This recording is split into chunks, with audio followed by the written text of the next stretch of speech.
Hello, welcome to Accounting 2010 Chapter 9 videos. In video 1, we're going to discuss the process of allocating costs in a lump sum or basket purchase. So I'm going to go ahead and jump out to um, an Excel spreadsheet and demonstrate this.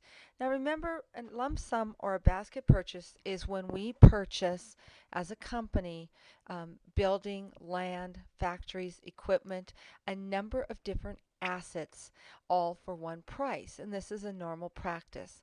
So in this case of this problem, we're going to talk about Roadrunners Inc., the problem we've dealt with in this chapter, that we buy a building, land, and equipment for $250,000. We're going to open up our own office space now that our tutoring business is growing.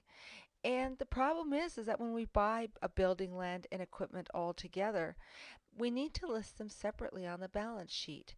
They depreciate at a different rate, or they don't depreciate at all, as is in the case of land. So we need to call in an appraiser, somebody who can give us an accurate market value of the assets. And so the appraiser comes in and they find this information.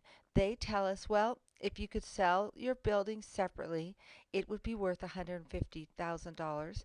If you could sell your land separately, it could be valued at $100,000. And if you could sell all of your equipment in a liquidation sale, it would be worth $50,000. And that tells us that we got $300,000 worth of assets if valued separately for a cost of $250,000. That's what we paid. But based on accounting principles, we need to record our assets at cost, at historical cost. And so how do we allocate that $250,000 to these assets when their market price is different in sum total than it is for the cost?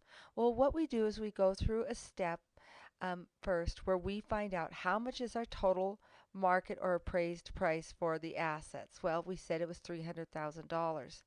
And if we take each individual asset and divide it into the 300,000, which I've done here, 150 into 300,000, 100 into 300, 50 into 300, the appraised price into the total appraised or market prices, we'll come up with a percentage, meaning that the building is 50% of the appraised prices, the land is 33%, and the equipment is 17%. And if we take those percentages and multiply them by the actual cost we paid, so 50%, the building was 50% of the appraised price times the actual cost we paid of $250,000, we can allocate a cost of that building of $125,000 and so on. 33% of the 100,000 appraised of the total appraised was 33. 33% times 250 is 83.33,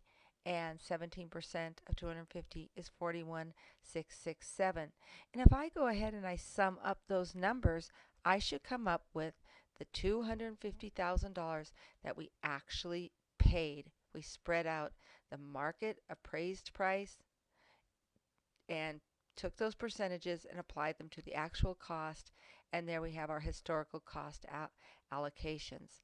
And the journal entry then to record this would be the debits to the assets of building, land, and equipment. Now we can take a look and we can begin the depreciation models on the building and the equipment. Land does not depreciate. And we record the fact that $250,000 went out the door, and now we have the correct cost allocation to the individual assets when we have purchased them for one single price.